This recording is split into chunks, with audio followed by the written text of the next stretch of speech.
Salve, muito boa noite. Nós estamos aqui no Frente a Frente, nos estúdios da Rede Vida, diretamente daqui de Brasília. E falando de política, política muda a sua vida, né? E hoje um experiente deputado aqui, o deputado Hildon Rocha, que trabalha em vários setores aqui, acompanha a execução orçamentária e também a posição dos estados. Então, uma conversa muito boa hoje aqui. Deputado, voltando aqui às reformas constitucionais, às vezes eu tenho a impressão que os jornalistas, falamos aqui sobre reformas constitucionais, o povo não entende, porque é uma situação meio distante, fala reformas. Por que as reformas são importantes e tão discutidas e não aprovadas? Olha, a reforma política é importante. Todas, né? Todas. A reforma tributária, a reforma Mas aí administrativa. você vê, há um debate muito grande da questão do voto distrital, E as pessoas, não, por que na Alemanha é distrital, na França é distrital, nos Estados Unidos é distrital, nos grandes países é distrital e no Brasil não é distrital?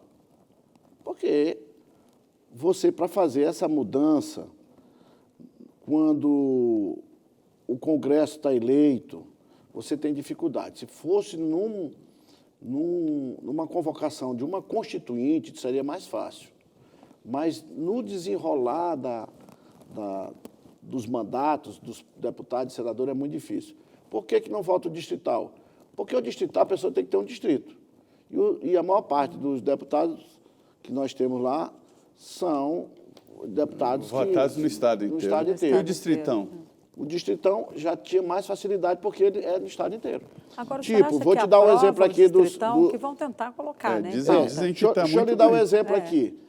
O pastor, ele é votado no estado todo, o pastor evangélico.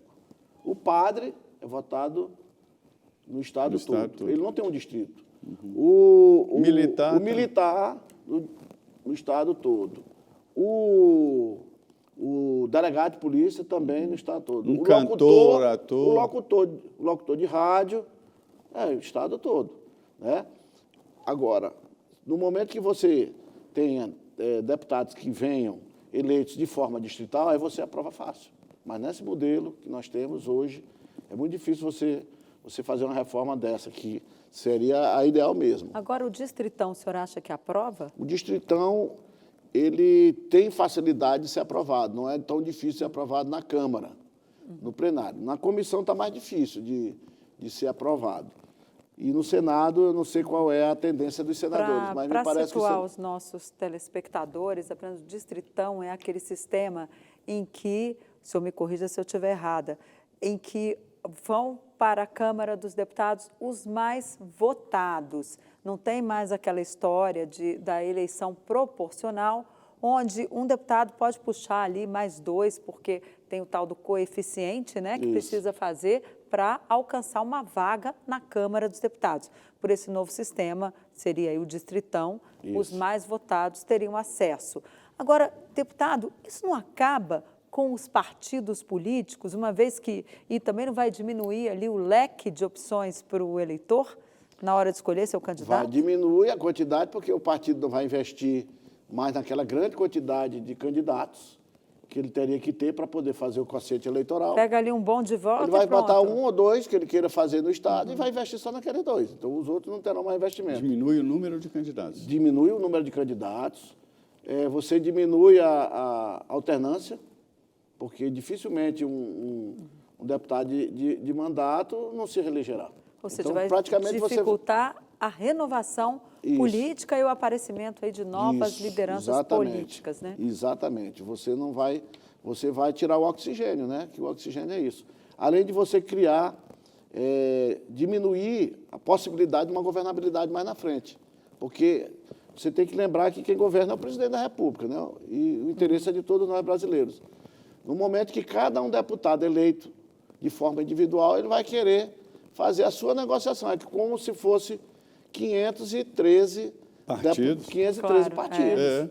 Está entendendo? Verdade. Então, a governabilidade vai ficar muito difícil. Eu costumo dizer, em relação a essa história do distritão, que vai mudar o cardápio do restaurante. É como hoje você vai num restaurante, ali você tem lá peixe, carne, frango, né, comida sem lactose, com lactose, enfim, várias opções.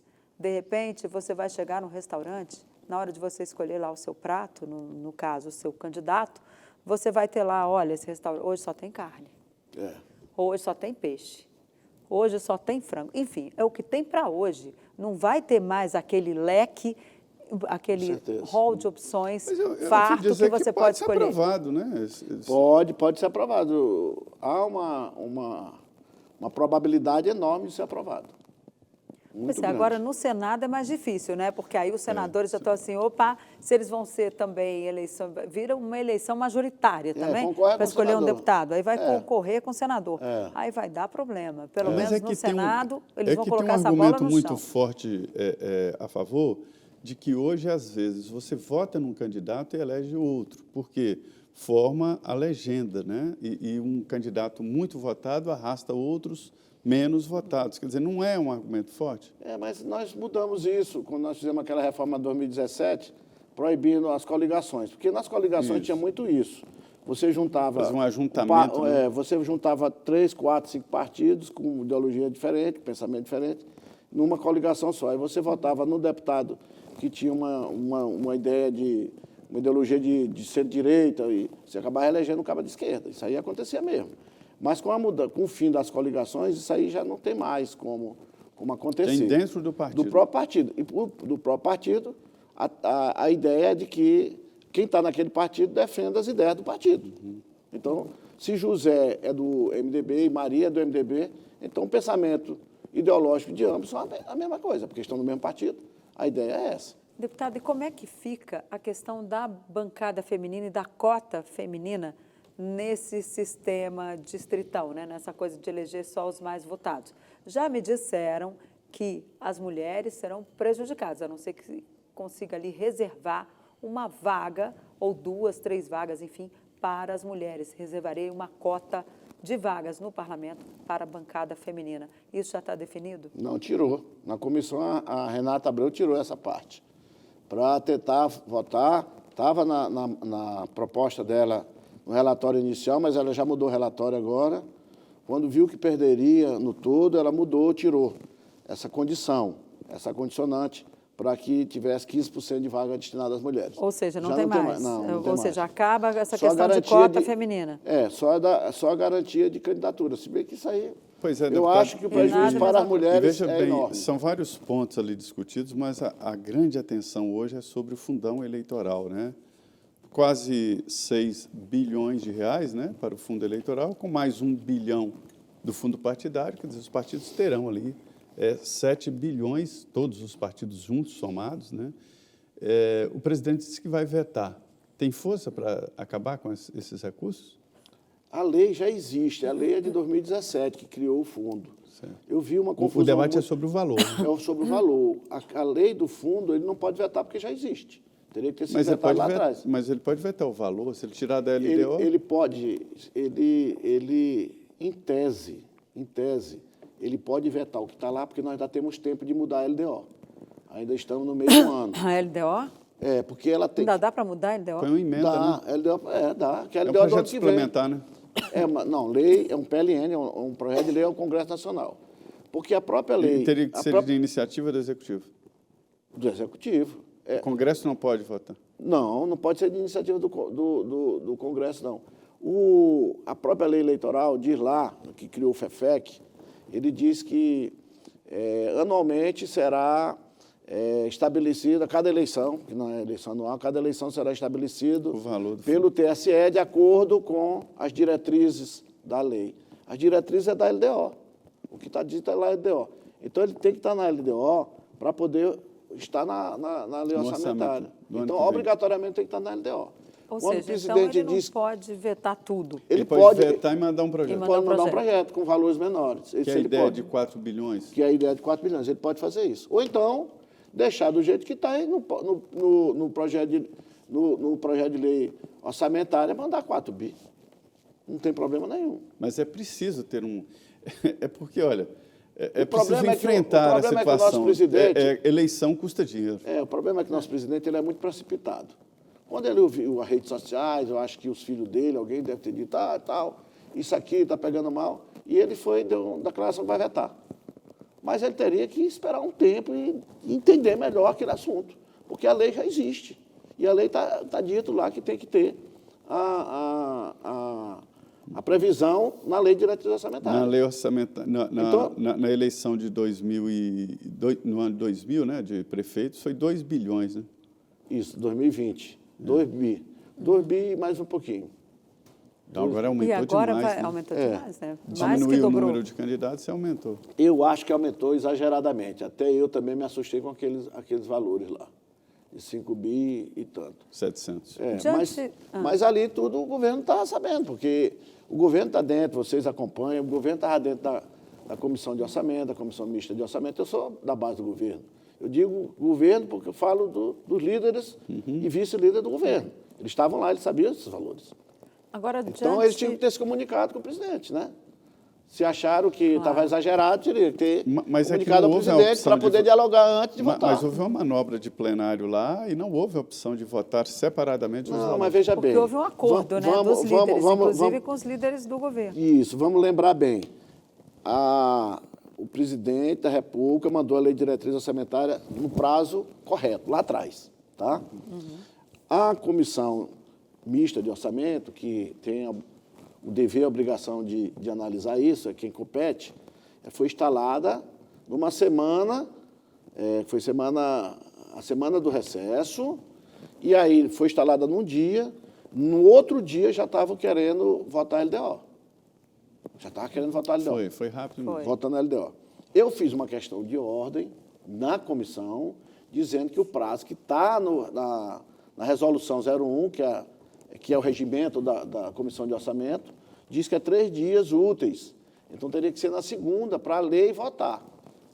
Aí houve um acordo de que ficasse para segunda-feira mesmo. Então, nós conseguimos ganhar esse prazo, senão teria sido votar naquele dia. Era para votar. O que houve? Então, só aí o governo já estava sabendo do relatório do relator. Né? Então, o governo não pode dizer assim, eu não sabia porque foi tudo em cima da hora. E quem forçou para votar foi o próprio governo. Foi o próprio governo que forçou para votar. Essa questão de dizer que foi Marcelo Ramos, não, entre quando chegou o vice-presidente da Câmara e o presidente Jair Bolsonaro. Comprou uma briga. Quando chega lá, votou na CMO. Tudo que vota na CMO, para te mudar no plenário, é muito difícil. Não dá para discutir LDO e nem orçamento no plenário. Tem que ser na comissão. Na comissão. No plenário não muda nada. Quando que já mudou? Não muda, é difícil. Quando chega no plenário, é só para sacramentar o que a comissão... Ou sim ou não, né? Não, só sacramento que já... O local do diálogo é na comissão de orçamento. Sempre foi, é tradição isso. É tradição isso. Ele vai para o plenário apenas para legalizar o que a comissão de orçamento... Se quisesse impedir a votação, um só partido suspende uma votação da LDO. Na verdade, o único partido que se posicionou contra desde a comissão foi o Novo. Foi o Partido Novo, através da deputada Adriana. E depois o deputado Marcel Van Hatt também esteve lá na comissão, fez discurso e tal. Mas fora isso, não tem nenhum outro partido para impedir. Até o senhor é da comissão representativa, o Congresso está em recesso, está na paz total lá? Está na paz total. Agora, deputado, nosso tempo está acabando. Eu queria que o senhor dissesse para a gente quais as suas expectativas para esse retorno do parlamento. Volta mais calmo ou teremos ainda um período aí muito tenso pela frente? Não, acredito que volte mais calmo. Volte mais calmo. Até com essas mudanças que o presidente fez, eu acho que acalma um pouco, em função principalmente da colocação do Ciro lá na Casa Civil. E é na semana que vem, né? Eu acredito que ele vai conseguir fazer um bom diálogo com o parlamento. O diálogo que não havia, ele vai conseguir estabelecer esse diálogo. Abrir as portas do Palácio. Né? Não, até que a porta do Palácio está lá aberta. O presidente convida sempre as pessoas os deputados para participar dos eventos, sempre está convidando todos os eventos que tem, convido e tal, aquela coisa toda. Agora, a dificuldade é de fazer acordo e não cumprir. Tem muitos projetos de lei que nós aprovamos de uma forma, chega lá, o próprio governo dizendo que não ia vetar, e na hora veta. Isso não pode. Isso não existe. Isso é falta de responsabilidade. Porque se tu vai e diz que não vai vetar, o próprio governo concorda. Eu mesmo fui relator de matéria que ia ajudar as pessoas que utilizam o transporte rodoviário, o que usa o metrô, usa ônibus urbano, para ajudar a melhorar o serviço, nós fizemos todo acordo com o governo. Tudo que era para tirar e para botar, a gente fez. Na hora o presidente vetou integralmente. Vetou integralmente. Assim fica difícil. Fica difícil. Quando é combinado, não sai caro, né, Podia ter deputado? dito, Já não, diz o não vamos ditado aprovar, popular. não tinha nem tido trabalho de correr, de estar preparando o relatório e de passar uma noite todinha na Câmara, mudando o projeto, ajeita, puda, passa, depois vai para o Senado, aí o relator lá no Senado fazendo a gente de trouxa. Aquilo ali eu penso assim, eles estão lá, deve dizer, é o que eu imagino. Deixa esses bestas brigar por lá, fazer, quando chegar aqui a gente veta. E chega lá para a gente, não, o governo está de acordo, só quer que mude isso aqui, isso aqui, isso aqui. Isso é papel de homem? Não é papel de homem, sinceramente. Deputado, vamos ver, porque pelo jeito teremos muitas emoções pela frente, né? Eu queria agradecer muito a sua participação aqui e já fica o convite para o senhor voltar. Obrigado, Denise, pelo convite. Agradeço, Zé Maria. É sempre bom estar aqui com vocês, porque o debate sempre em alto nível. Que bom, né? E nós aqui com mais um Frente a Frente, né, Zé Maria? Nessa semana aí de preparação para o retorno do Congresso Nacional, das atividades normais do semestre. Geralmente esta é uma fase de descanso para Brasília, né? Recesso parlamentar e o recesso do Supremo, mas dessa vez a coisa ficou muito quente aqui, uma semana muito quente. Muito obrigado, muito boa noite e até a semana que vem.